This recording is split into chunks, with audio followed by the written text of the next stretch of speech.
Hi friends, welcome back to my channel. ഇന്നത്തെ special എന്താണെന്നറിയണ്ടേ? ദം ബിരിയാണി. പെട്ടെന്നൊരു ദം ബിരിയാണി. അപ്പോൾ ഇതെങ്ങനെ ചെയ്യണമെന്ന് നോക്കണ്ടേ? ചാനൽ സബ്സ്ക്രൈബ് ചെയ്യാത്തവരൊന്ന് സബ്സ്ക്രൈബ് ചെയ്തൊന്ന് സപ്പോർട്ട് ചെയ്യണേ. അപ്പോൾ വീഡിയോ ഇഷ്ടമെങ്കിൽ ലൈക്ക് ചെയ്യാനും മറക്കല്ലേ. അപ്പോൾ ഇവിടെ ഒരു 400 ഗ്രാം ചിക്കൻ ഞാൻ എടുത്തിട്ടുണ്ട് കേട്ടോ. എന്നിട്ട് ഇതൊന്ന് മാരിനേറ്റ് ചെയ്യണം. അതിന് വേണ്ടി ഇഞ്ചി വെളുത്തുള്ളി പേസ്റ്റ് ഒരു 1.5 ടേബിൾ സ്പൂൺ ചേർത്ത് കൊടുക്കാം. ഒരു 1/4 ടീസ്പൂൺ മഞ്ഞൾപ്പൊടി, 1/2 ടേബിൾ സ്പൂൺ കുരുമുളക് പൊടി, പിന്നെ ആവശ്യത്തിന് ഉപ്പ്. ഇതെല്ലാം ചേർത്ത് ഒരു നാരങ്ങ ജ്യൂസ് ഉണ്ടല്ലോ, ലെമൺ ജ്യൂസും ഒരു പകുതി ആഡ് ചെയ്ത് കൊടുക്കുക. അപ്പോൾ അതിന് കുരുവൊക്കെ കളഞ്ഞിട്ട് വേണം കേട്ടോ ആഡ് ചെയ്യാൻ. ഞാൻ ഇതിപ്പോൾ പെറുക്കിക്കളയും. എന്നിട്ടെല്ലാം കൂടി ചേർത്ത് നല്ലോണം അങ്ങോട്ട് കുഴച്ച് ഒരു 30 മിനിറ്റ് നേരം ഒന്ന് മാറ്റി വെക്കാം. ബിരിയാണി അരി എടുത്തിട്ടുണ്ട്. ഒരു 3 കപ്പ് ബിരിയാണി അരി. ഒരു കപ്പ് എന്ന് പറഞ്ഞത് 250 ml കപ്പാണ്. അതൊന്ന് നല്ലോണം ഒന്ന് വൃത്തിയായി കഴുകിയിട്ട് ഒരു 30 മിനിറ്റ് നേരം ഒന്ന് സോക്ക് ചെയ്യാനിടുക വെള്ളത്തിൽ. ഒരു ബിരിയാണി പോട്ട് എടുത്തിട്ടുണ്ട്.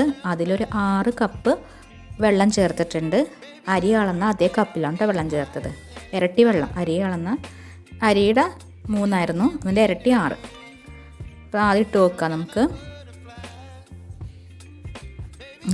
ഒരു വിരലുടെ ആ പകുതി വെള്ളം നമ്മൾ കൂടുതലായിട്ട് ചേർത്തിട്ടുണ്ട്. ഇനി ഒരു നാരങ്ങയുടെ പകുതി ജ്യൂസും കൂടി ആഡ് ചെയ്ത് കൊടുക്കാം. പിന്നെ ആവശ്യത്തിന് ഉപ്പിട്ട് കൊടുക്കാം. പിന്നെ നമ്മുടെ മസാല കൂട്ടിട്ട് കൊടുക്കാം. അടച്ചു വെച്ച് നമുക്ക് വേവിക്കാം കേട്ടോ. ഇത് നേരിയതായിട്ട് അരിഞ്ഞ സവാളയാണേ. ഒരൊറ്റ വലിയ സവാള എടുത്തിട്ടുള്ളത്. ഇത് വറുക്കാൻ വേണ്ടിയിട്ടാണ്. എണ്ണ ചേർത്ത് നല്ലോണം ഒന്ന് വഴറ്റി വറുത്തെടുക്കാം. അപ്പോൾ അത് വറുത്തെടുക്കുമ്പോഴേക്കും ആവശ്യത്തിനുള്ള ഉപ്പ് നമ്മൾ ചേർത്ത് കൊടുക്കണം. അപ്പോൾ ഇതേ വഴറ്റിയെടുക്കുന്നുണ്ട്. ഇനി നമ്മളൊരു 1/2 ടേബിൾ സ്പൂൺ പഞ്ചസാര ചേർത്ത് കൊടുക്കണം. എന്തിനാണെന്ന് വെച്ചാൽ ആ സവാള ഒന്ന് ക്രിസ്പി ആകാനും ഒരു ടേസ്റ്റിനും വേണ്ടിയിട്ടാണ്. ഒരു ടിപ്പാണിത് പഞ്ചസാര ചേർത്ത് കൊടുക്കൽ.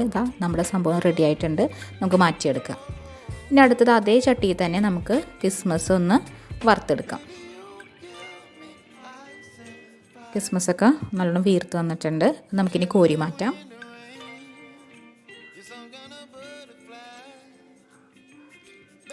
അടുത്തത് നമ്മുടെ കശുവണ്ടിയും അതേ ഇതിൽ തന്നെ വറുത്തെടുക്കാം. അതൊന്ന് ഗോൾഡൻ ബ്രൗൺ കളർ ആകുമ്പോഴേക്കും അതും കോരി മാറ്റാം. അപ്പോൾ ആ പണിയെല്ലാം പെട്ടെന്ന് തീരും. ഞാൻ കുറച്ച് നെയ്യ് ആഡ് ചെയ്ത് കൊടുത്തിട്ടുണ്ട്. ഇപ്പോൾ ചോറ് ഒരു 80% വെന്തിട്ടുണ്ട്. അധികം വെന്ത് കുഴയാൻ പാടില്ല. ഇത്രയും വേവിച്ചിട്ട് നമുക്ക് ദമ്മിടാനുള്ളതല്ലേ. അടുത്ത നമുക്ക് ചിക്കൻ വേവിച്ചെടുക്കാം. അതിന് ആവശ്യത്തിന് എണ്ണ ചേർത്ത് കൊടുക്കാം. പിന്നെ ഒരു 4 സവാള അരിഞ്ഞ് ഞാൻ ചേർത്തിട്ടുണ്ട്. പിന്നെ ഒരു 4 പച്ചമുളക് കീറി ഇട്ടിട്ടുണ്ട്. അത് നല്ലോണം ഒന്ന് വഴറ്റി കൊടുക്കാം.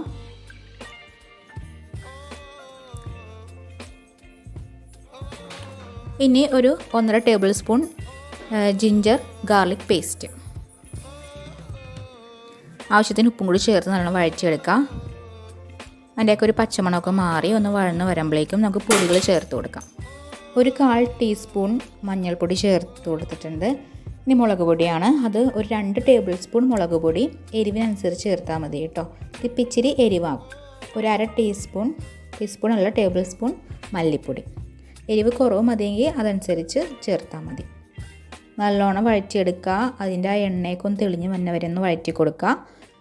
എന്നിട്ട് നമ്മുടെ തക്കാളി, ഞാൻ ഒരു 4 കുഞ്ഞു തക്കാളി ആയിരുന്നേ. തക്കാളി നമ്മൾ ചേർക്കും തോറും ആ ഗ്രേവിയുടെ തിക്നെസ് കൂടുകയും ചെയ്യും, ടേസ്റ്റും കൂടും. അപ്പോൾ ഒരു 4 ചെറിയ തക്കാളി ഞാൻ ചേർത്തിട്ടുണ്ട്. അതൊന്ന് വഴറ്റിയെടുക്കുക.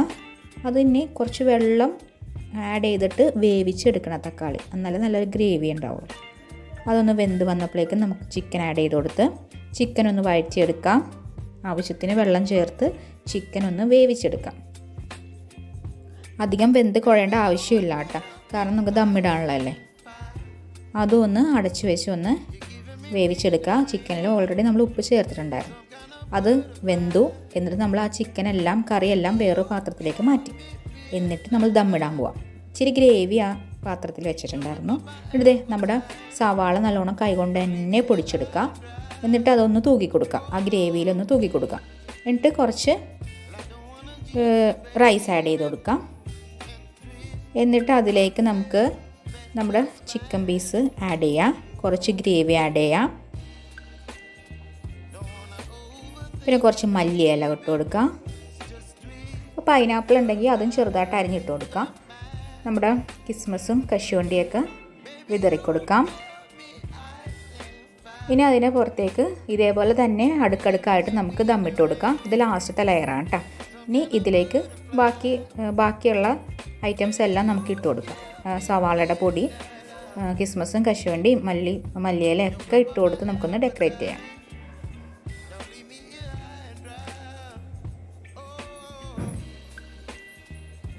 പിന്നെ നമ്മൾ ദമ്മിടാൻ പോവാണ്. അപ്പോൾ അതിന് മുന്നേ ഇത് മഞ്ഞൾപ്പൊടിയാണ്. മഞ്ഞൾപ്പൊടി വെള്ളത്തിൽ കലക്കിയിട്ട് ജസ്റ്റ് ഒന്ന് ചുറ്റിച്ചു കൊടുക്കുക. അപ്പോൾ ഒരു മഞ്ഞ കളറ് അരിക്കിട്ടാൻ വേണ്ടിയിട്ടാണ്, ചോറിനിട്ടാൻ വേണ്ടിയിട്ടാണ്.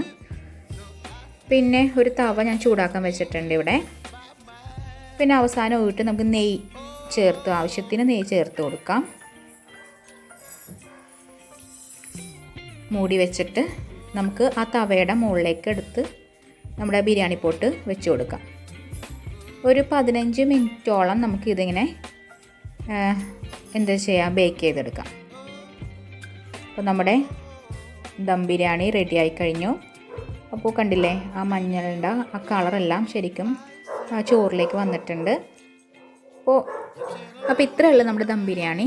നമുക്ക് പെട്ടെന്ന് തന്നെ ഇത് തയ്യാറാക്കി എടുക്കാം. ടേസ്റ്റിന് ഒരു കുറവുമില്ല, നല്ല ടേസ്റ്റ് തന്നെയാണ്. അപ്പോൾ വീഡിയോ ഇഷ്ടമെങ്കിൽ ലൈക്ക് ചെയ്യാൻ മറക്കല്ലേ, സബ്സ്ക്രൈബ് ചെയ്ത് സപ്പോർട്ട് ചെയ്യാനും മറക്കല്ലേ. Thank you all.